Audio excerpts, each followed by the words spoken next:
ಹರೇ ಶ್ರೀನಿವಾಸ ಗುರೋ ರಾಘವೇಂದ್ರ. ನನ್ನ ಆತ್ಮೀಯ ಆಧ್ಯಾತ್ಮ ಬಂಧುಗಳಾದ ಎಲ್ಲ ಸಾಹಿತ್ಯಾಭಿಮಾನಿಗಳಿಗೆ ಅನಂತ ಶಿರಸಾಷ್ಟಾಂಗ ಪ್ರಣಾಮಗಳು. ವಿಜಯಪ್ರಭುಗಳ ಕಂಕಣಾಕಾರ ಸುಳಾದಿಯಲ್ಲಿ ಒಳಗಿನಿಂದ ಮೊದಲನೆಯ ಮಂಡಲ, ಅದರ ಬಗ್ಗೆ ನಿನ್ನೆ ಮೊನ್ನೆ 2 ಎಪಿಸೋಡ್ಗಳಲ್ಲಿ ಚಿಂತನೆ ಮಾಡಿದ್ವಿ. ಅದನ್ನು ಸ್ವರೂಪ ದೇಹ ಅಂತ ಚಿಂತನೆ ಮಾಡುವಂಥ ಸ್ಪಷ್ಟ ಮಾಡಿದ್ವಿ. ಅದು ನನ್ನ ಯೋಗ್ಯತೆಗೆ ತಕ್ಕಂತೆ ವಿಜಯಪ್ರಭುಗಳು ತತ್ವಾಭಿಮಾನಿಗಳ ದ್ವಾರ ಏನು ನುಡಿಸಿದ್ದಾರೆ ಅದೆಲ್ಲವನ್ನು ನುಡಿದಿದ್ದೇನೆ. ತಪ್ಪಿರಬಹುದು. ತಪ್ಪಿದ್ದಲ್ಲಿ ಜ್ಞಾನಿಗಳಾಗಿರ್ತಕ್ಕಂಥವರು ಸಹೃದಯತೆಯಿಂದ ತಿಳಿಸಿಕೊಟ್ಟಲ್ಲಿ, ಶಾಸ್ತ್ರೀಯವಾದ ಪದ್ಧತಿಯಲ್ಲಿ ಸಪ್ರಮಾಣವಾಗಿ ತಿಳಿಸಿಕೊಟ್ಟ ಪಕ್ಷದಲ್ಲಿ ಖಂಡಿತ ನಾನು ಅದನ್ನು ಅಂಗೀಕಾರ ಮಾಡ್ತೇನೆ, ತಿದ್ದುಪಡಿ ಮಾಡಿಕೋತೀನಿ ಅಂತ ವಿಜ್ಞಾಪನೆ ಮಾಡಿಕೋತಾ, ಈಗ ಮೊದಲನೆಯ ವಲಯ ಇದೇನದಲ್ಲ, ಇದು ಮೊದಲನೆಯ ವಲಯ. ಈ ವಲಯನೇ ಆತ್ಮ, ನಮ್ಮ ಸ್ವರೂಪ. ಇದರ ಮೇಲೆ ಒಂದು ತ್ರಿಕೋಣ ಅದು ನೋಡ್ರಿ. ಈ ತ್ರಿಕೋಣ ಯಾವುದಕ್ಕೆ ಸಿಂಬಾಲಿಕ್, ಯಾವುದನ್ನು ಸೂಚನೆ ಮಾಡ್ತದೆ ಅಂದರೆ ಸ್ವರೂಪದ ಮೇಲೆ ಇರತಕ್ಕಂಥ ಲಿಂಗ ಶರೀರಕ್ಕೆ ಪ್ರತಿರೂಪ. ಇದು ಲಿಂಗ ಶರೀರ ಅಂತಲೇ ಚಿಂತನೆ ಮಾಡಬೇಕು. ಒಳಗಿರ್ತಕ್ಕಂಥ ಘೃಣಿನಾಮಕ ಪರಮಾತ್ಮನಿಂದ, ಬಿಂಬರೂಪಿ ಪರಮಾತ್ಮನಿಂದ ಕೂಡಿಕೊಂಡಿರತಕ್ಕಂಥ ನಮ್ಮ ಸ್ವರೂಪಕ್ಕೆ ಪ್ರತಿರೂಪವಾಗಿರತಕ್ಕಂಥ ಮೊದಲನೇ ಮಂಡಲದ ಒಂದು ಅಂಟಿಕೊಂಡದ ನೋಡ್ರಿ, ಬಿಟ್ಟಿಲ್ಲ. ಇದು ಸ್ವರೂಪ, ಇದಕ್ಕೆ ಅಂಟಿಕೊಂಡದೆ, ಇಲ್ಲಿ ಅಂಟಿಕೊಂಡದೆ, ಇಲ್ಲಿ ಅಂಟಿಕೊಂಡದೆ. ಇದು ಹೀಗೆ ಈ ರೀತಿಯಾಗಿರ್ತಕ್ಕಂಥ ಸ್ವರೂಪದ ಮೇಲೆ ತ್ರಿಕೋಣ ಆಕಾರವಾಗಿ ಲಿಂಗ ಶರೀರ ಇರ್ತದೆ. ಇದರ ಲಿಂಗ ಅಂತ ಚಿಂತನೆ ಮಾಡಬೇಕು. ನಮ್ಮ ಲಿಂಗ ಶರೀರ ಅಂತ ಇದು ಒಳಗಿನಿಂದ ಲೆಕ್ಕ ಹಾಕ್ಕೊಂಡಾಗ 2ನೇ ಶರೀರ. ಪ್ರತಿ ಜೀವಿಗೆ ಇರತಕ್ಕಂಥ ಸ್ವರೂಪಭೂತವಾದ ಒಂದು ಶರೀರ ಅದೇ. ಅದು ಸ್ವರೂಪಕ್ಕಿಂತ ಭಿನ್ನವಾದದ್ದಲ್ಲ. ಅದು ಎಂದೆಂದಿಗೂ ನಾಶ ಹೊಂದೋದಿಲ್ಲ. ಅಚ್ಛೇದ್ಯೋಯಂ ಅಭೇದ್ಯೋಯಂ ನ ದಹ್ಯತೆ. ಅದು ಅಗ್ನಿಯಿಂದ ಸುಡಲ್ಪಡೋದಿಲ್ಲ, ನೀರಿನಿಂದ ತೊಯ್ಯಲ್ಪಡುವುದಿಲ್ಲ. ಅದು ಯಾವ ರೀತಿಯಿಂದಲೂ ನಾಶ ಹೊಂದದೇ ಇರತಕ್ಕಂಥ ನಿತ್ಯ ಶಾಶ್ವತವಾಗಿರತಕ್ಕಂಥ ಸ್ವರೂಪ ದೇಹ ಅಂತ ಒಂದದೆ. ಅದು ಜೀವಿ ಬೇರೆ ಅಲ್ಲ, ಸ್ವರೂಪ ದೇಹ ಬೇರೆ ಅಲ್ಲ. ಈಗ ನಾವು ಅದು ಕಾಣಿಸ್ತೀವಿ, ನನ್ನ ಒಳಗೆ ಆತ್ಮ ಅದೇ. ನನ್ನ ಆತ್ಮ ಬೇರೆ, ನನ್ನ ಮೇಲೆ ಕಾಣಿಸ್ತಕ್ಕಂಥ ಈ ಶರೀರ ಬೇರೆ. ಇದು ಬಿಟ್ಟು ಹೋಗ್ತಾ ಇರ್ತದೆ, ಇದು ಬಿದ್ದು ಹೋಗ್ತದೆ. ಅದರ ಸ್ವರೂಪ ಎಂಬುದೇನದಲ್ಲ, ಆ ದೇಹ ಜೀವಿಯನ್ನು ಬಿಟ್ಟು ಹೋಗೋದಿಲ್ಲ. ಅಂದರೆ ಜೀವಿ ಬೇರೆ ಅಲ್ಲ, ಸ್ವರೂಪ ಬೇರೆ ಅಲ್ಲ. ಇದನ್ನು ನಾವು ಮರಿಬಾರ್ದು. ಇಂಥ ಸ್ವರೂಪ ದೇಹದ ಮೇಲೆ ಲಿಂಗ ಶರೀರ ಎನ್ನುವ ಒಂದು ಆಚ್ಛಾದನ ಇರ್ತದೆ, ಅಂಗಿ ಇರ್ತದೆ. ಇದನ್ನು ಕೃಷ್ಣ ಏನು ಹೇಳ್ತಾನೆ ಅಂದರೆ, ಇದು ಒಂದು ವಸ್ತ್ರ ಇದ್ದಂತೆ. ಅದರ 3 ವಸ್ತ್ರಗಳನ್ನು ಧಾರಣ ಮಾಡಿರ್ತಾನೆ ಜೀವಿ. ಈ ಸ್ವರೂಪ ದೇಹ ಅಂತ ಏನದಲ್ಲ, ಇದರ ಮೇಲೆ ಜೀವಿ 3 ವಸ್ತ್ರಗಳನ್ನು ಧಾರಣ ಮಾಡಿರ್ತಾನೆ. ಯಾವುದ್ಯಾವುದು? ಇದು ಲಿಂಗ ಅಂತಕ್ಕಂಥದ್ದು ಒಂದು. ಇದರ ಮೇಲೆ ಮತ್ತೊಂದು ಇರ್ತದೆ, ಅದು ಮತ್ತೆ ನಾಡ್ದು ಹೇಳ್ತೀವಿ. ಅದು ಅನಿರುದ್ಧ ಶರೀರ ಅಂತ ಅನಿಸ್ಕೊಳ್ತದೆ. ಅದರ ಮೇಲೆ ಮತ್ತೊಂದು ಇರ್ತದೆ, ಅದು ಸ್ಥೂಲ ಶರೀರ, ಪಂಚಭೌತಿಕ ಶರೀರ. ಇದೆ 24 ತತ್ವಗಳಿಂದ ಕೂಡಿರ್ತಕ್ಕಂಥ ಪಂಚಭೌತಿಕ ಶರೀರ ಇರ್ತದೆ. ಹೀಗೆ 4 ಶರೀರಗಳಿಂದ ಕೂಡಿದವನು. ಒಳಗಿರತಕ್ಕಂಥ ಶರೀರ ಏನದಲ್ಲ, ಅದು ಸ್ವರೂಪ ಅನಿಸ್ಕೋತಾರೆ. ಅದು ಶಾಶ್ವತವಾದದ್ದು, ಅದು ಜೀವಿಯಿಂದ ಭಿನ್ನವಾದದ್ದಲ್ಲ. ಜೀವಿಯೇ ಸ್ವರೂಪ, ಸ್ವರೂಪನೇ ಜೀವಿ ಎಂಬುದು ಮರಿಬಾರ್ದು. ಇದರ ಮೇಲೆ ಕವಚದ ರೂಪದಲ್ಲಿ ಒಂದು ಬನ್ನಿನ ಹಾಕಿಕೊಂಡಂತೆ ಲಿಂಗ ಶರೀರ ಇದನ್ನು ಅಂಟಿಕೊಂಡಿರ್ತಾರೆ.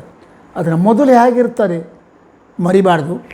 ಸ್ವರೂಪ ಎಂಬುದು ಏನದಲ್ಲ, ಇದು ಭಗವಂತ ಸೃಷ್ಟಿ ಮಾಡಿದ್ದಲ್ಲ. ಇದು ಅನಾದಿಯಿಂದ ಇರತಕ್ಕಂಥದ್ದು. ಅನಾದಿ ಅಂದರೆ ಯಾವಾಗ, ಎಲ್ಲಿಂದ? ಅದು ಯಾರಿಗೂ ಊಹೆ ಮಾಡಲಿಕ್ಕೆ ಸಾಧ್ಯ ಇಲ್ಲದೆ ಇರತಕ್ಕಂಥದ್ದು. ಭಗವಂತ ಎಂಬೋ ವಸ್ತು ಎಲ್ಲಿಂದ ಅದನೋ ಅಲ್ಲಿಂದ ಈ ಜೀವಿ ಅಂತಕ್ಕಂಥ ವಸ್ತು ಅನಾದಿಯಿಂದ ಅದು. ಇದು ಯಾವಾಗದ ಅಂತ ಯಾರು ಊಹೆ ಮಾಡಲಿಕ್ಕೆ ಹೋಗೇಬಾರ್ದು. ಅದಕ್ಕೆ ಏನಾಗ್ತಾರೆ ಅನವಸ್ಥಾ ಪ್ರಸಂಗ ಅಂತಾರೆ. ಅದು ಎಲ್ಲಿಂದ ಬಂತ್ರಿ, ಎಷ್ಟು ವರ್ಷ ಹೋಗೋಣ ಲೆಕ್ಕ ಹಾಕೋಣ ಅಂತಂದರೆ ಅದು ಸಿಗದೇ ಇರತಕ್ಕಂಥದ್ದು. ಹೇಗೆ ಅಂದರೆ, ನಿಮ್ಮಪ್ಪ ಯಾರಪ್ಪ? ನಿಮ್ಮಪ್ಪ ಗುರಾಚಾರ್ಯ. ನಿಮ್ಮಪ್ಪ ಯಾರಯ್ಯ? ಅವರಪ್ಪ ಯಾರಯ್ಯ? ರಾಘವೇಂದ್ರಾಚಾರ್ಯ. ಅವರಪ್ಪ ಯಾರಯ್ಯ? ಸ್ವಾಮಿರಾಯಾಚಾರ್ಯ. ಅವರಪ್ಪ ಯಾರು? ವೆಂಕಟಗಿರಿ ಆಚಾರ್ಯ. ಅವರಪ್ಪ ಗೊತ್ತಿಲ್ಲ ನಮಗದು. ಅದು ಹಾಗೆ ಅವ್ರ ಅಪ್ಪ ಇಲ್ಲೇ ಬರ್ತಾರೆ ಯಾರು ಸಾಧ್ಯನೇ ಇಲ್ಲ. ಅದು ಒಂದು ವರ್ಷಗೆ ಅಪ್ಪ ಅಪ್ಪ ಅಪ್ಪ ಅಪ್ಪ ಅಪ್ಪ ಇದ್ದೇ ಇರ್ತಾರೆ.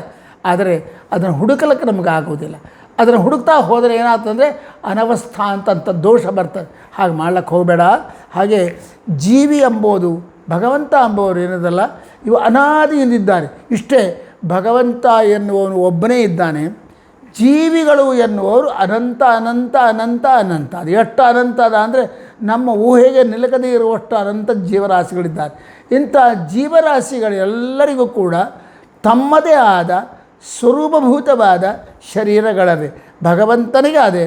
ಆದರೆ ಭಗವಂತನ ಶರೀರ ಅಪ್ರಾಕೃತವಾದದ್ದು, ಅದು ಜ್ಞಾನಾನಂದಮಯವಾಗಿರ್ತಕ್ಕಂಥದ್ದು, ಅದು ಅಚ್ಛೇದ್ಯ ಅಭೇದ್ಯವಾಗಿರ್ತಕ್ಕ ಛೇದ ಭೇದ ವಿಷಾದ ಕುಟಿಲಾಂತಾದಿ ಮಧ್ಯ ವಿದೂರ, ಯಾವ ತರಹದ ದೋಷ ಇಲ್ಲದೆ ಇರತಕ್ಕಂಥ ಸ್ವರೂಪವುಳ್ಳವರು ಯಾರು? ಭಗವಂತ. ಅವನ ಶರೀರ ಎಂಥದ್ದು? ಅಪ್ರಾಕೃತವಾದದ್ದು, ಅದು ಬಿಟ್ಟು ಹೋಗತಕ್ಕಂಥದ್ದು ಅಲ್ಲ. ಅಂಥ ಭಗವಂತನಂತೆ ಜೀವರು ಇದ್ದಾರೆ. ಆದರೆ ಜೀವರ ಶರೀರ ಮೂಲಭೂತವಾದ ಶರೀರನದಲ್ಲ, ಅದು ಸ್ವರೂಪ ಶುದ್ಧವಾಗಿರ್ತಕ್ಕಂಥ ಜ್ಞಾನಾನಂದಮಯವಾಗಿ ಸಾತ್ವಿಕಮಯವಾಗಿರ್ತಕ್ಕಂಥ ಶರೀರ. ಆದರೆ ಅದರ ಮೇಲೆ ಒಂದು ಲಿಂಗ ಶರೀರ ಅಂತಕ್ಕಂಥ ಒಂದು ಕವಚ ಇದೆ. ಅದು ತ್ರಿಗುಣಾತ್ಮಕವಾಗಿರ್ತಕ್ಕಂಥದ್ದು, ಸತ್ವ ರಜಸ್ ತಮೋ ಗುಣಗಳಿಂದ ಕೂಡಿಕೊಂಡಿರ್ತಕ್ಕಂಥದ್ದು. ಇದಕ್ಕೆ ನಾನು ಮೊನ್ನೆ ಹೇಳೀನಿ, ಮತ್ತೆ ಒಮ್ಮೆ ಜ್ಞಾಪಕ ಮಾಡಿಕೊಡ್ತೀನಿ. ವೆಂಕಟರಮಣನ ದೇವಾಲಯದಲ್ಲಿ ವೆಂಕಟೇಶ್ವರ ನಿಂತುಕೊಂಡಿರ್ತಕ್ಕಂಥ ಗರ್ಭಗುಡಿ ಅದು ನೋಡಿರಿ. ಅದೇ ಒಂದು ರೀತಿಯಿಂದ ನಮ್ಮ ಸ್ವರೂಪ, ಅದಕ್ಕೆ ಸಿಂಬಾಲಿಕ್ ಅದು. ಅದರ ಒಳಗೆ ಸ್ವಾಮಿ ನಿಂತುಕೊಂಡಿದ್ದಾನೆ ನೋಡಿರಿ, ಎಷ್ಟು ಅದ್ಭುತವಾಗಿ ನಿಂತುಕೊಂಡಿದ್ದಾನೆ. ಇಡೀ ಗುಡಿಯನ್ನು ವ್ಯಾಪಿಸಿ ನಿಂತಿಲ್ಲ ಅವನು. ಗುಡಿಯ ಮಧ್ಯದಲ್ಲಿ, ಗುಡಿ ಎಷ್ಟದೆ? 13 ಅಡಿ ಅಗಲ. ವೆಂಕಟರಮಣನ ಗುಡಿ ಹೀಗೆ 13 ಅಡಿ. ಸ್ವಾಮಿ ಎಷ್ಟಿದ್ದಾನೆ? ಅವನ ಅಗಲೇ ಇರ್ತಾನೆ, ಒಂದು 3 ಅಡಿ ಅಗಲ ಇರ್ತಾನೆ, 3-4 ಅಡಿ ಇರ್ತಾನೆ. 13 ಅಡಿ ಗರ್ಭಗುಡಿ ಅದೇ. ಅದರಲ್ಲಿ ಹಿಂದಿನ ಗೋಡೆಗೆ ಹತ್ತಿರದಲ್ಲಿ, ಹಿಂದಿನ ಗೋಡೆಗೆ 1-1.5 ಅಡಿ ಬಿಟ್ಟು ಮುಂದೆ ನಿಂತ್ಕೊಂಡಿದ್ದಾನೆ. ಎಷ್ಟು ಎತ್ತರ ನಿಂತ್ಕೊಂಡಿದ್ದಾನೆ? 9 ಅಡಿ ಎತ್ತರ ನಿಂತ್ಕೊಂಡಿದ್ದಾನೆ. ಅವನು ಶಂಖಚಕ್ರ ಹಿಡ್ಕೊಂಡಿರ್ತಕ್ಕಂಥ ಈ ಕೈಗಳನ್ನು ಅಗಲ ಇವೆಲ್ಲ ಲೆಕ್ಕ ಹಾಕ್ಕೊಂಡ್ರೆ ಎಷ್ಟಾಗ್ಬೋದು ಅಂದರೆ ಒಂದು 3.5 ಅಡಿ ಅಗಲ ಆಗ್ತಾರೆ. ಅಗಲ 3, ಸುಮ್ಮನೆ ಹೇಳ್ತಾ ಇದ್ದೀನಿ, ಮತ್ತು ಇದು ಪರ್ಫೆಕ್ಟಾಗಿ ಅಳತೆ ಅಲ್ಲ, ಒಂದು ನಿಮ್ಮ ಅವಗಾಹನೆಗೆ ಬರಲಿ ಅಂತಂಬ ಉದ್ದೇಶದಿಂದ ಹೇಳ್ತೀನಿ. ಎತ್ತರ 9 ಅಡಿ ಎತ್ತರ ಇದ್ದರೆ ಅಗಲ ಎಷ್ಟಿದ್ದಾನೆ ಸ್ವಾಮಿ? ಅದು ಸರ್ವಾಲಂಕಾರ ಭೂಷಿತನಾದಾಗ ನಮಗೆ ಕಾಣಿಸ್ತದೆ. ಒಂದು 3 ಅಡಿ ಅಥವಾ 3.5 ಅಡಿ ಇರ್ಬೋದು, ಮ್ಯಾಕ್ಸಿಮಮ್ ಅಂದರೆ 4 ಅಡಿ ಇರ್ಬೋದು. 9 ಅಡಿ ಎತ್ತರ, 3.5 ಅಡಿ ಅಗಲ ಇದ್ದಾನೆ. ಆದರೆ ಗರ್ಭಗುಡಿ ಎಷ್ಟದೆ? ಅದು 13 ಅಡಿ ಅಗಲ, 13 ಅಡಿ ಉದ್ದ. ಅದು ಸ್ಕ್ವಯರ್ ಆಗಿ ಅದು ಮಾತು. ಅದಕ್ಕೆ ಗೋಡೆಗಳು ಅವು 7 ಅಡಿ ಅವೆ. ಒಂದೊಂದು ಗೋಡಿ ದಪ್ಪ 7 ಅಡಿ, ಈ ಕಡೆ 7 ಅಡಿ. ಅವಾಗ ಎಷ್ಟಾಯಿತು ಗೊತ್ತಿರೋ ಲೆಕ್ಕ ಹಾಕ್ರಿ, ಅಗಲ ಮಾತ್ರ ಲೆಕ್ಕ ಹಾಕ್ರಿ. ಒಂದು ಕಡೆ ಬಲಭಾಗದಲ್ಲಿ ಇರುವ ಗೋಡೆ 7 ಅಡಿ, ಮಧ್ಯದಲ್ಲಿ ಖಾಲಿ ಪ್ರದೇಶ 13 ಅಡಿ, ಈ ಕಡೆ ಮತ್ತೆ 7 ಅಡಿ, 7 14 ಪ್ಲಸ್ 13 27 ಅಡಿ. ಒಟ್ಟು ವೆಂಕಟರಮಣನ ಗರ್ಭಗುಡಿ ಅಗಲ ಮತ್ತು ಉದ್ದ ಎರಡು ಅಗಲ ಸ್ಕ್ವೇರ್ ಅದು 23 ಅಡಿ, 27 ಅಡಿ ಅಗಲ, 27 ಅಡಿ ಉದ್ದ ಇರತಕ್ಕಂಥದ್ದು. ಎಷ್ಟು ಅದ್ಭುತ! ನಮ್ಮ ಸ್ವರೂಪ ಕೂಡ ಹಾಗೆಯೇ ಇರ್ತಾರೆ. ಅದು ದೊಡ್ಡದಾಗಿರ್ತದೆ. ಅದು ಅಂದರೆ ನಮ್ಮ ಕಣ್ಣಿಗೆ ಕಾಣಿಸದೇ ಇರತಕ್ಕಂಥ ದೊಡ್ಡದದು. ಅಂಥದ್ರ ಒಳಗಡೆ ಹೇಗೆ ವೆಂಕಟರಮಣ ಗರ್ಭಗುಡಿಯ ಮಧ್ಯದಲ್ಲಿ 4 ಅಡಿ ಅಗಲ 9 ಅಡಿ ಎತ್ತರ ನಿಂತುಕೊಂಡಿದ್ದಾನೋ, ನಮ್ಮ ಹೃದಯದ ಮಧ್ಯದಲ್ಲಿ ನಮ್ಮಪ್ಪ ಬಿಂಬರೂಪಿ ಪರಮಾತ್ಮ ನಿಂತುಕೊಂಡಿದ್ದಾನೆ. ಇದು ಲಿಂಗ ಶರೀರ. ಹೌದು, ಲಿಂಗ ಶರೀರ ಈ ತ್ರಿಕೋಣವಾಗಿ ಹಾಕಿದ್ದಾರಲ್ಲ, ಯಾಕೆ ಹಾಕಿದ್ದಾರೆ? ಅದು ಒಂದು ರೀತಿಯಿಂದ ಆಲೋಚನೆ ಮಾಡಿದರೆ ಶಾಸ್ತ್ರಕಾರರು ಹೇಳುವ ಪದ್ಧತಿಯಲ್ಲಿ ಅದು ತ್ರಿಕೋಣಾಕಾರವಾಗಿ ಅದು. ಅದಕ್ಕೆ ಅವರೇನು ಹೇಳ್ತಾರೆ ಅಂದರೆ ಕೋಳಿಗುಡ್ಡನಿಗೆ ಹೋಲಿಸ್ತಾರೆ. ಕೋಳಿಗುಡ್ಡು ಇದಲ್ಲ, ಅದು ಗುಂಡಕ್ಕಿರೋದಿಲ್ಲ ನೋಡಿರಿ, ಅದು ಸ್ವಲ್ಪ ಹಿಂಗಿರ್ತದೆ. ಅಂದರೆ ಒಂದು ರೀತಿಯ ಮೊಗ್ಗೆ ಇದ್ದ ಹಾಗೆ ಇರ್ತದೆ. ಕಮಲದ ಮೊಗ್ಗೆ ಇರ್ತದಲ್ಲ, ಕಮಲದ ಮೊಗ್ಗೆ ಹೇಗಿರ್ತದೆ? ಮೇಲೆ ಉದ್ದ ಇದ್ದು ಈ ರೌಂಡಾಗಿ ಬಂದಿರ್ತದೆ. ಹಾಗೆ ಸೇಮ್ ಇದು ಈ ಡಿಸೈನ್ ಇದೇ ರೀತಿ ಊಹೆ ಮಾಡಿ ಕೋಳಿಗುಡ್ಡು ಹೀಗೆ ಇರ್ತದೆ. ಇದನ್ನು ಸ್ವಲ್ಪ ಆಲೋಚನೆ ಮಾಡಿದರೆ ಅದು ಹೇಗಾಗ್ತದೆ? ಟ್ರ್ಯಾಂಗಲ್ ಆಗ್ತದೆ, ತ್ರಿಕೋಣ ಆಗ್ತದೆ, ಹೀಗೆ ಹೀಗೆ ಹೀಗೆ. ಇದು ಒಂದು ಅರ್ಥದಲ್ಲಿ ಆದರೆ ಮತ್ತೊಂದು ತ್ರಿಕೋಣದ ಅರ್ಥ ಏನು ಗೊತ್ತಿನ, ಅದು ತ್ರಿಗುಣಗಳಿಂದ ಕೂಡಿದ್ದು. ಸತ್ವ, ರಜ, ತಮ ಎಂತಕ್ಕಂಥ 3 ಗುಣಗಳಿಂದ ಕೂಡಿದ್ದು ಎಂದ ಸೂಚನೆ ಮಾಡಲಿಕ್ಕಾಗಿ ಕೋಳಿಗುಡ್ಡಿನಂತೆ ಇರತಕ್ಕಂಥ ಲಿಂಗ ಶರೀರವನ್ನು ತ್ರಿಕೋಣಾಕಾರವಾಗಿ ವಿಜಯಪ್ರಭುಗಳು ಬರಿ ಅಂತ ಹೇಳಿದ್ದಾರೆ. ಇಂಥ ತ್ರಿಕೋಣಾಕಾರವಾಗಿ ಕೋಳಿಗುಡ್ಡಿನಂತೆ ಇರತಕ್ಕಂಥ ಸತ್ವರಜಸ್ತಮೋ ಗುಣಾತ್ಮಕವಾಗಿರತಕ್ಕಂಥ ಲಿಂಗ ಶರೀರದಲ್ಲ, ಅಸೃಜ್ಯ ರಾಶಿಯಲ್ಲಿರುವಾಗ ಸ್ವರೂಪಕ್ಕೆ ಅಂಟಿಕೊಂಡಿರೋದಿಲ್ಲ, ಅದು ಬಿಟ್ಟಿರ್ತದೆ. ಅದಕ್ಕೆ ಹೇಳಿದ್ದೀನಿ, ಗಚಕಾಯಿ ಅಂತ ಹೇಳಿದ್ದೀನಿ, ಒಂದು ಗಜಕಾಯಿ ಅಂತ ಇರ್ತಾರೆ, ಅಂಟಳಕಾಯಿ ಅಂತ ಇರ್ತಾರೆ. ಅಂಟಳಕಾಯಿಯಲ್ಲಿ ಹೆಣ್ಮಕ್ಕಳು ಅದನ್ನು ಕುಟ್ಟಿ ಅದರಿಂದ ಪುಡಿ ಮಾಡಿ ತಲೆಗೆ ಎರಕೊಳ್ಳಾಗ ಹಚ್ಕೋತಾರೆ. ಆ ಅಂಟಳಕಾಯಿ ಹೀಗೆ ಅಲ್ಲಾಡಿಸಿದರೆ ಅಲ್ಲಾಡ್ತಾ ಇರ್ತದೆ, ಒಳಗೆ ಬೀಜ ಅಲ್ಲಾಡ್ತದೆ. ಇದು ಅಸೃಜ್ಯ ರಾಶಿಯಲ್ಲಿರುವಾಗ ಜೀವಿಗೂ ಲಿಂಗ ಶರೀರಕ್ಕೂ ಈ ರೀತಿ ಸಂಬಂಧ ಇರ್ತಾರೆ. ಜೀವಿಗೆ ಆಚ್ಛಾದಕವಾಗಿ ಮೇಲೆ ಒಂದು ತ್ರಿಕೋಣಾಕಾರವಾಗಿ ಕೋಳಿಗುಡ್ಡಿನಂತೆ ಲಿಂಗ ಶರೀರ ಇರ್ತಾರೆ, ಆದರೆ ಅದಕ್ಕೆ ಅಂಟಿಕೊಂಡಿರೋದಿಲ್ಲ. ಆದ ಕಾರಣವೇ ಕಾಮ, ಕ್ರೋಧ, ಲೋಭ, ಮೋಹ, ಮದ, ಮಾತ್ಸರ್ಯಾದಿಗಳಾಗಲಿ ಸಂಸಾರದ ಬಂಧವಾಗಲಿ ಯಾವುದು ಜೀವಿಗೆ ಅಸೃಜ್ಯ ರಾಶಿಯಲ್ಲಿ ಇರೋದಿಲ್ಲ. ನಮ್ಮ ಅನುಭವದಲ್ಲಿ ಹೇಳಬೇಕಾದ್ರೆ ಕೋಳಿಗುಡ್ಡಿನಲ್ಲಿ ಜೀವ ಅದೇ, ಒಳಗೆ ಪಕ್ಷಿ ಅದೇ, ಆದರೆ ಅದು ಕೆವ್ವಂಬಲ್ಲ, ಒದರದಲ್ಲ, ಏನು ಮಾಡೋದಿಲ್ಲ, ನಡೆಯೋದಿಲ್ಲ, ಆಹಾರ ತೊಗೊಳಕ್ಕೆ ಪ್ರಯತ್ನ ಮಾಡೋದಿಲ್ಲ, ಸುಮ್ಮನೆ ಒಳಗಿರ್ತದೆ. ಅದನ್ನೇ ಸ್ವಲ್ಪ ದೊಡ್ಡದಾಗಿ ಸಂಸಾರಕ್ಕೆ ಬಂದ ಕೂಡಲೇ ಅಂಟಿಕೊಂಡ್ಬಿಡ್ತದೆ, ಅದು ಮತ್ತೆ ರೂಪ ಬಂದುಬಿಡ್ತದೆ. ಹಾಗೆ ಲಿಂಗ ಶರೀರಕ್ಕೂ ಸ್ವರೂಪಕ್ಕೂ ಸಂಪರ್ಕ ಇರೋದಿಲ್ಲ. ಯಾವಾಗ ಅಂತಂದರೆ ಅಸೃಜ್ಯ ರಾಶಿಯಲ್ಲಿರುವಾಗ. ಅದೇ ಜೀವಿ ಭಗವಂತನ ಇಚ್ಛೆಗೆ ಅನುಗುಣವಾಗಿ, ಸಂಕಲ್ಪಕ್ಕನುಗುಣವಾಗಿ ಸೃಷ್ಟಿಗೆ ಬಂದ ಅಂತ ಅಂದುಕೊಳ್ಳೆ ಏನು ಮಾಡ್ತಾನೆ ಭಗವಂತ, ಆ ಲಿಂಗ ಶರೀರಕ್ಕೂ ಇದೆ ಈ ಲಿಂಗ ಶರೀರಕ್ಕೂ ಈ ಸ್ವರೂಪ. ಅಸೃಜ್ಯ ರಾಶಿಯಲ್ಲಿ ಹೇಗಿತ್ತು, ಟಚ್ ಆಗಿದ್ದಿಲ್ಲ. ಸೃಷ್ಟಿಗೆ ಬಂದ ಕೂಡಲೇ ಇವೆರಡು ಟಚ್ ಆಗಿಬಿಡ್ತವೆ. ಇದು ಟಚ್ ಆಗ್ತದೆ, ಈ ಕಡೆ ಎಲ್ಲ ಸೂತ್ತಲು ಟಚ್ ಆಗಿಬಿಡ್ತವೆ ಒಳಗಡೆ. ಕೋಳಿಗುಡ್ಡಿನಲ್ಲಿ ಜೀವ ಬೆಳೆದ ಮೇಲೆ ಅದರ ತುಂಬಿಕೊಂಡ್ಬಿಡ್ತದೆ. ಕೋಳಿಗುಡ್ಡಿನೆಲ್ಲ ತುಂಬಿಕೊಂಡಂತೆ ಜೀವಿ ಲಿಂಗ ಶರೀರದ ಸಂಪರ್ಕ ಹೊಂದಿಬಿಡ್ತಾನೆ. ಯಾವಾಗ ಲಿಂಗ ಶರೀರದ ಸಂಪರ್ಕ ಆಗ್ತದೋ ಆಗ ಸಂಸಾರದ ಬಂಧ ಅವನಿಗೆ ಉಂಟಾಗ್ತದೆ. ಈ ಕಾಮ, ಕ್ರೋಧ, ಲೋಭ, ಮೋಹ, ಮದ, ಮಾತ್ಸರ್ಯಗಳು ಉಂಟಾಗ್ತವೆ. ಅಷ್ಟ ಮದಗಳು ಬಂದು ಬಿಡ್ತವೆ, ಒಂದಲ್ಲ ಎಲ್ಲವೂ ಬಂದು ಕೂಡ್ತವೆ. ಏನೇನು ಅಷ್ಟಾವಕ್ರನಾಗಿ ಬಿಡ್ತಾನೆ. ಹಾಗೆ ಇದನ್ನು ವರದೇಶ ವಿಠ್ಠಲರ ಮಾತಿನಲ್ಲಿ ಹೇಳಬೇಕಾದ್ರೆ ರಾಮಾಯಣದ ಮತ್ತು ಭಾರತದ 2 ಕಥೆಗಳನ್ನು ಜೋಡಿಸಿ ಹೇಳ್ತಾರೆ ಅವರು. ಜೀವಿ ಹೇಗಿರ್ತಾನೆ ಅಸೃಜ್ಯ ರಾಶಿಯಲ್ಲಿರುವಾಗ ಅಂದರೆ ಅಹಲ್ಯೆಯಂತೆ ಇರ್ತಾನೆ. ಇಂಥ ಅಹಲ್ಯೆಯಂತೆ ಇರತಕ್ಕಂಥ ಜೀವಿ ಸೃಷ್ಟಿಗೆ ಬಂದರೆ ಏನಾಗ್ತಾನೆ, ಅವನು ಕುಬ್ಜೆ ಆಗ್ತಾನೆ. ಅಹಲ್ಯೆ ಯಾವಾಗಿದ್ದಿದ್ದು ತ್ರೇತಾಯುಗದಲ್ಲಿ, ಮರಿಬೇಡ್ರಿ. ರಾಮನ ಪಾದಸ್ಪರ್ಶದಿಂದ ಕಲ್ಲಾಗಿದ್ದವಳು ಏನಾದ್ಲು, ರೂಪ ತಾಳಿದ್ಲು. ದ್ವಾಪರ ಯುಗದಲ್ಲಿ ರೂಪ ತಾಳಿಲ್ಲೇ ಹೊರತಾಗಿ ಅಷ್ಟಾವಕ್ರಳಾಗಿದ್ಲು, ಗೂನಿಯಾಗಿದ್ಲು, ಹಿಂಗೆ ಟೊಂಕ ಎಲ್ಲ ಬಗ್ಗೆ ಎಲ್ಲ. ಸೊ ಜೀವಿ ಅಸೃಜ್ಯ ರಾಶಿಯಲ್ಲಿ ಅಹಲ್ಯೆಯಂತೆ ಕಲ್ಲಾಗಿ ಇರ್ತಾಳೆ. ಕಲ್ಲಾಗಿದ್ದಾಗ ಏನು ಸಾಧನ ಇರೋದಿಲ್ಲ, ಕಾಮ ಇರೋದಿಲ್ಲ, ಕ್ರೋಧ ಇರೋದಿಲ್ಲ, ಅಥವಾ ಪುಣ್ಯ ಇರೋದಿಲ್ಲ, ಪಾಪ ಇರೋದಿಲ್ಲ, ಯಾವುದೂ ಇರೋದಿಲ್ಲ. ಅದೇ ಜೀವಿ ಸೃಷ್ಟಿಗೆ ಬಂದ ಕೂಡಲೇ ಏನಾಗಿಬಿಡ್ತಾಳೆ, ಕುಬ್ಜೆ ಆಗಿಬಿಡ್ತಾಳೆ. ಕುಬ್ಜೆ ಅಂದರೆ ಗಿಡ್ಡಕ್ಕಾಗಿಬಿಟ್ಲು, ಗೂನು ಬಂದುಬಿಡ್ತೀವಿ ಅವಳಿಗೆ. ತ್ರಿವಕ್ರಳಲ್ಲ ಅದು, ಅವಳಿಗೆ ತ್ರಿವಕ್ರ ಅಂತ ಕೂಡ ಹೆಸರು, ಕುಬ್ಜೆ ಅಂತಲೂ ಹೆಸರು, 2 ಹೆಸರವೆ. ಕುಬ್ಜೆ ಅಂದರೆ ಗಿಡ್ಡಕ್ಕಾಗೋದು, ಮತ್ತು ತ್ರಿವಕ್ರ ಅಂದರೆ 3 ಸೊಟ್ಟಗಳಿಂದ ಕೂಡಿಕೊಂಡವಳಾದ್ದು.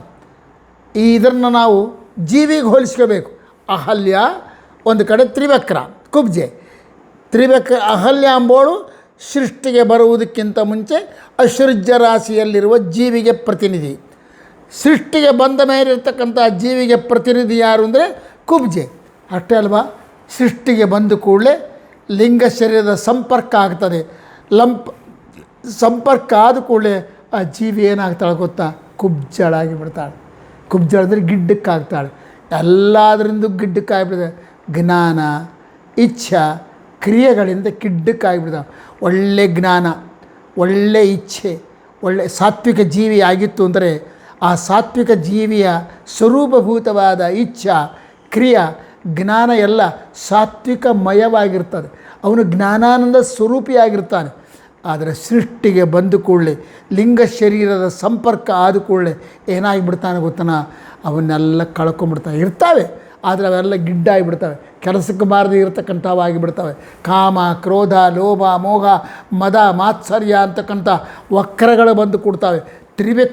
ತ್ರಿವಕ್ರಳಾದ್ದು ಕುಬ್ಜೆಯಂತೆ ಗಿಡ್ಡಕ್ಕಾಗಿ ಬಿಡ್ತಾಳೆ, ಅಂದರೆ ಜ್ಞಾನಾನಂದಾದಿಗಳಿಂದ ಗಿಡ್ಡಕ್ಕಾಗಿ ಬಿಡ್ತಾಳೆ. ಮತ್ತು ವಕ್ರಳಾಗಿ ಬಿಡ್ತಾಳೆ, ಕಾಮಕ್ರೋಧಾದಿಗಳಿಂದ ವಕ್ರಳಾಗಿ ಬಿಡ್ತಾಳೆ. ಸೊ ಸೃಷ್ಟಿಗೆ ಆದಿಯಲ್ಲಿ ಅಸೃಜ್ಯ ರಾಶಿಯಲ್ಲಿರುವಾಗ ಜೀವಿ ಎಂಥವನಂದರೆ ಅಹಲ್ಯೆಯಂತೆ ಅಂತ ಚಿಂತನೆ ಮಾಡು. ಅದೇ ಜೀವಿ ಸೃಷ್ಟಿಗೆ ಬಂದರೆ ಯಾರಂತೆ ಇರ್ತಾನೆ ಅಂದರೆ ಕುಬ್ಜೆಯಂತೆ ತ್ರಿವಕ್ರಳಂತೆ ಇರ್ತಾನೆ. ಆದರೆ ಮುಂದೆ ಭಗವಂತನ ಅನುಗ್ರಹ ಆಯಿತು ಅಂದರೆ ಸುಂದರಳಾಗ್ತಾಳೆ. ಆ ಕುಬ್ಜೆಯೇ ಸುಂದರಿ ಆದರೂ ಭಗವಂತನ ಕರಾವಲಂಬನವನ್ನು ಹೊಂದಿದ್ಲು. ಭಗವಂತನಿಂದ ಮಾಂಗಲ್ಯ ಕಟ್ಟಿಸಿಕೊಂಡು ಅವನಿಗೆ ಪತ್ನಿ ಅಂತ ಆದಳು. ಆ ಪ್ರಕಾರ ಜೀವಿ ಕೂಡ ಸಾಧನ ಮಾಡಿದರೆ, ಸಾತ್ವಿಕವಾದ ಸಾಧನ ಮಾಡಿದರೆ ಮುಂದೆ ಕುಬ್ಜೆ ಹೇಗೆ ಕೃಷ್ಣನ ಪತ್ನಿ ಆದಲು, ನಾವು ಕೂಡ ಕೃಷ್ಣನ ಭಕ್ತರಾಗಿ ಆ ಭಗವಂತನ ಭಕ್ತರಾಗಿ ಭಗವಂತನ ಸನ್ನಿಧಾನವನ್ನು ಸೇರಿಸಲಿಕ್ಕೆ ಸಾಧ್ಯ ಆಗ್ತದೆ. ಸೊ ಈ ತ್ರಿಕೋಣ ಸತ್ವ, ರಜ, ತಮ ಅಂತಕ್ಕಂಥ 3 ಗುಣಗಳಿಂದ ಕೂಡಿಕೊಂಡಿರ್ತಕ್ಕಂಥದ್ದು. ಇದರ ಸಂಪರ್ಕ ಜೀವಿಗೆ ಆದ ಕೂಡಲೇ ಸಂಸಾರದ ಬಂಧನಕ್ಕೆ ಒಳಗಾಗ್ತಾನೆ, ಅಜ್ಞಾನಕ್ಕೆ ಒಳಗಾಗ್ತಾನೆ. ಅವನ ಕ್ರಿಯೆಗಳೆಲ್ಲ ಸಂಕ್ಷೇಪವಾಗ್ತವೆ. ಅವನ ಇಚ್ಛಾ ಅದು ಸಾಧಾರಣವಾದ ಇಚ್ಛೆಯಂತೆ ಆಗ್ತದೆ. ಸಾಂಸಾರಿಕವಾದ ಪ್ರಾಪಂಚಿಕವಾದ ವಿಷಯಗಳನ್ನು ಕೇಳ್ತಕ್ಕಂಥದ್ದಾಗ್ತಾನೆ. ಮುಂದೆ ಭಗವಂತರ ಅನುಗ್ರಹ ಆಗಿ ಗುರುಗಳ ಸಂಪರ್ಕ ಆಗಿ ಆ ಇಚ್ಛೆ ಸದಿಚ್ಛೆ ಆಗ್ತದೆ, ಸದ್ಜ್ಞಾನವಾಗ್ತದೆ. ಮತ್ತು ಕ್ರಿಯೆಗಳೆಲ್ಲ ಸತ್ಕ್ರಿಯೆಗಳಾಗ್ತವೆ. ಅದು ಮುಂದೆ ಅದು ಕಾಲಾಂತರದಲ್ಲಿ ಒಂದೇ ಸೃಷ್ಟಿಗೆ ಬಂದ ಕೂಡಲೇ ಆಗೋದಿಲ್ಲ. ಸೃಷ್ಟಿಗೆ ಬಂದ ಕೂಡಲೇ ಸಂಸಾರದ ಬಂಧನ ಅಂಬೋದು ಕಂಪಲ್ಸರಿ. ಇದನ್ನು ಈ ಜೀವಿಗೆ ಇಂಥ ಲಿಂಗ ಶರೀರ ಅಂಟಿಕೊಂಡ್ಬಿಡ್ತದೆ ಯಾವಾಗ ಸೃಷ್ಟಿಗೆ ಬಂದ ಕೂಡಲೇ.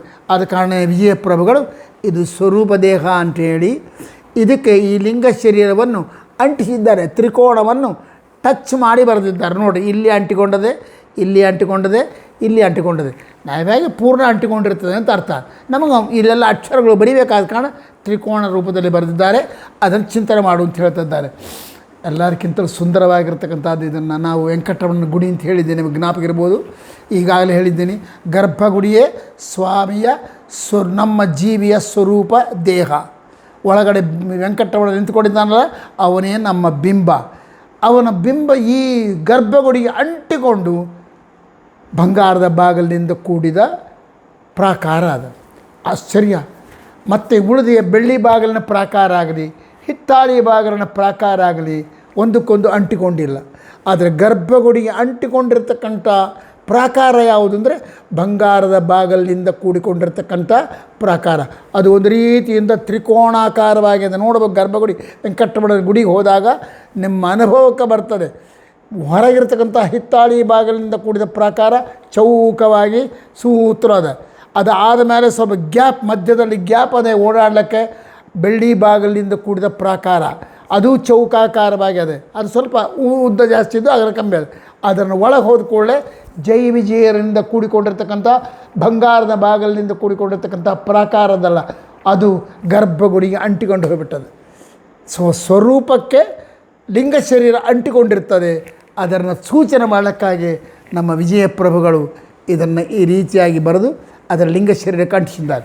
ಇಂಥ ಇದು ಲಿಂಗ ಶರೀರ ಅಂತ ಹೇಳಕ್ಕೆ ಏನು ಆಧಾರದ ಅಂತಂದರೆ ಅಲ್ಲಿರ್ತಕ್ಕಂಥ ಲಕ್ಷ್ಮಿಯ ರೂಪ. ಅದು ಶ್ರೀ ಭೂ ದುರ್ಗಾ ರೂಪಗಳು 3 ಕೂಡ ಇದರಲ್ಲಿ ಇರ್ತಾರೆ. ಇಲ್ಲಿ ಶ್ರೀದೇವಿ ಇದ್ದಾಳೆ, ಇಲ್ಲಿ ಭೂದೇವಿ ಇದ್ದಾಳೆ, ಇಲ್ಲಿ ದುರ್ಗಾದೇವಿ. ಇದರ ಬಗ್ಗೆ ಎಲ್ಲ ನಾನು ಮೊದಲೇ ಚರ್ಚೆ ಮಾಡಿಬಿಟ್ಟಿದ್ದೀನಿ. ಮತ್ತು ಈಗ ಚರ್ಚೆ ಮಾಡುವುದು ಬೇಕಾಗಿಲ್ಲ. ಇದು ಪೂರ್ವ, ಇದು ಪಶ್ಚಿಮ. ನಾವು ಚಕ್ರಾಬ್ಜ ಮಂಡಲ ಹೀಗೆ ಬರಿಬೇಕು. ಇಲ್ಲಿ ನೋಡಿ, ಇಲ್ಲ ದೊಡ್ಡ ಚಕ್ರಾಬ್ಜ ಮಂಡಲ. ಇದು ಪೂರ್ವ, ಇದು ಪಶ್ಚಿಮ, ಇದು ದಕ್ಷಿಣ, ಇದು ಉತ್ತರ. ಸೊ ಯಾವಾಗಲೂ ಮೇಲೆ ಹೀಗಿರಬೇಕು. ಇದೇನದಲ್ಲ ತ್ರಿಕೋಣದ ಮೇಲಿನ ಮೂಲೆ ಇದು ಪೂರ್ವಕ್ಕದೆ.